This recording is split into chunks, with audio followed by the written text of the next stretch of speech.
that last night's game. The Sydney Thunder and the Renegades last night for the place with the Wooden Spooners. We didn't know what was going to be playing on or go ahead. The forecast looked pretty bad. It was pretty raining over there in Sydney, so they called it banded because of the wet weather. That's probably like the 5th time they've done it this season. It's been a horrible season for the BBL and for the rest of the teams and for the fans as well too.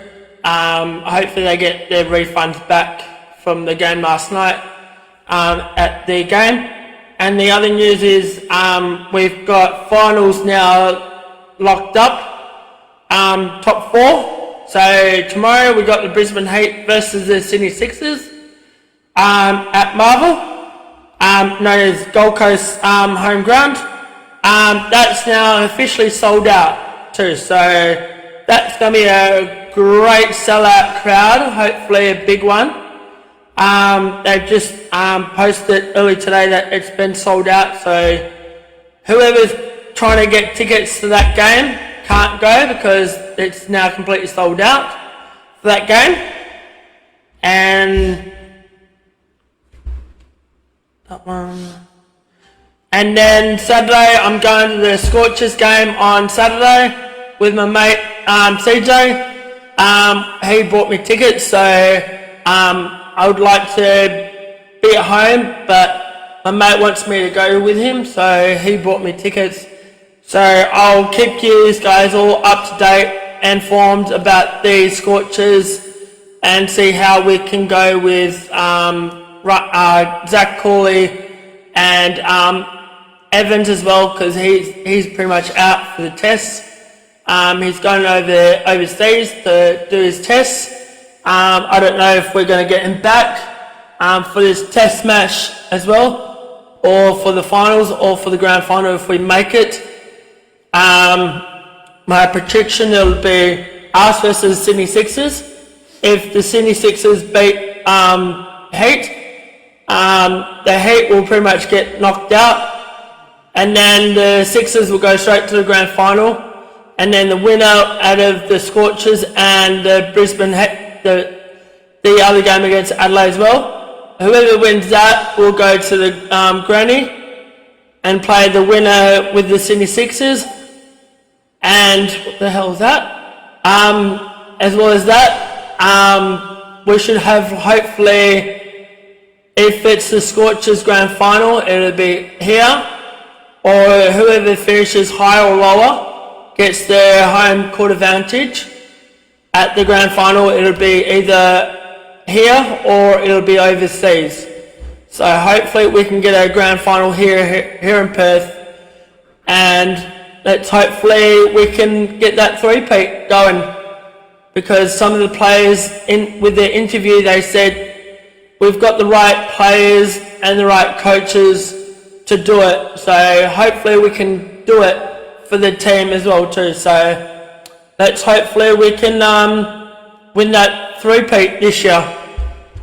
And the other news is we got Fan Day tomorrow for Fremantle fans. It's going to be a nice warm weather tomorrow.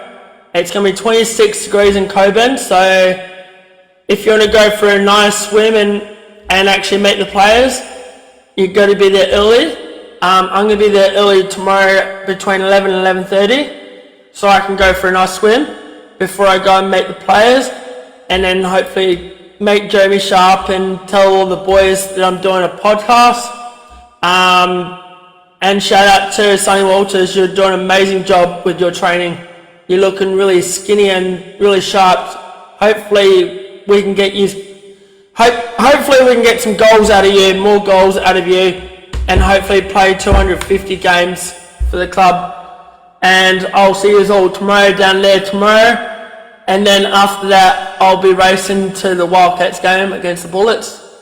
Aaron Baines is playing at RAC Arena for the first time because he missed out on the last game because of his suspension. He missed 5 games of the season, and we're hoping to lock up top 2 spot for finals. There's not many games left. We'll have 4 games left at home and hopefully 1 game away, and that's against the Kings on this Sunday. It's on Peach as well, so you can watch it on Peach, as well as KO Sports. If you have KO Sports, you can watch it, as well as that. And Christian Doolittle is out for this Friday game against the Bullets. He hit his head against a player. He's going to miss this game, but he might travel to Sydney to play against the Sydney Kings. But if he doesn't, then he'll miss that one and play next week, because we've got a game next week before Australia Day against the Hawks too. So hopefully we can get him back performing, and Alex Sard back as performance as well. He's playing really good. He's the number 1 draft pick.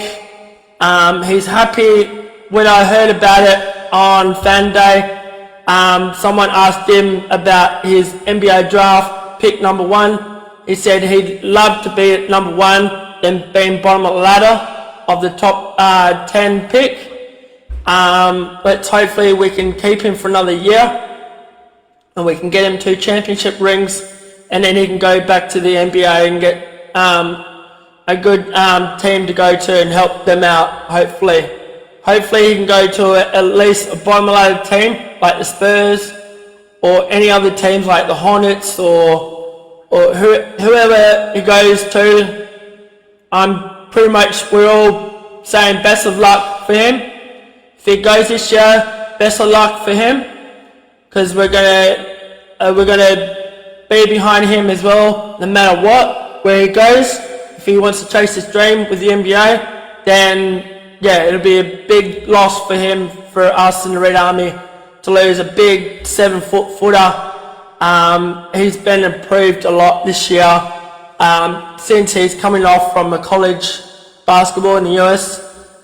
He's been playing really good for us, so let's hopefully, fingers crossed, hopefully we can get a championship ring for him, and then that can be good for his resume. So, and the other good news is I've got 100 and something views on my Jesse Wagstaff one.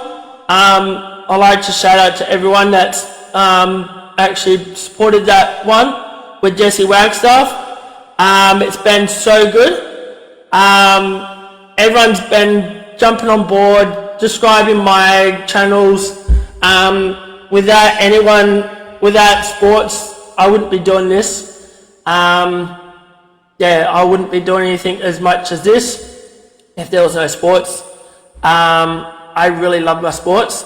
And it's going to be massive this year, because I'll be hoping to line up with Channel 9 News reporter, sports reporter, the head coach for the Scorchers, when the season finishes, and then when the Wildcat season finishes, I'll have all the Wildcats players, hopefully here as well, helping out with St. Bart's, and hopefully I can interview Bryce. Couldn't get to do it while I was doing Jesse, as well as I can get imports as well on my podcast, put this on to shame, and hopefully, fingers crossed, hopefully Freo can win our first flag, because we're looking pretty good this year. We've got a delisted player from St Kilda. If you guys listening, we're going to be winning a flag. And the other news is that Bailey Smith is out of contract, so Collingwood are trying to chase him up. Oh, that's not later. Collingwood are chasing after Bailey Smith because he's out of contract this year, and he's only young. He's only 23. He's played less than 150 games for the Bulldogs, but he didn't get a premiership with the Bulldogs in 2016. And yeah, that's it. That's all I got to say. So let's hopefully a flag at Fremantle. West Coast be win spooners again. We need to keep our coach this year, or we're going to lose our coach end of this year because he's only got one more year on his contract. So let's hopefully, come on Dockers, we need this year to be our year this year. And for Peel, we all know what we've done wrong last year. We can fix it up with hopefully a fit year, players as well too.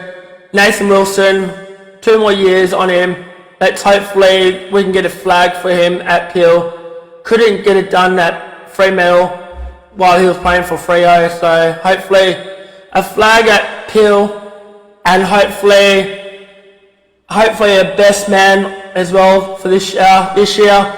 And I will see you guys next Monday. It'll be my 20th episode. So thank you very much for supporting me and actually describing my channel on YouTube. And if I don't hear from you, have a good weekend and drive safely. Thank you.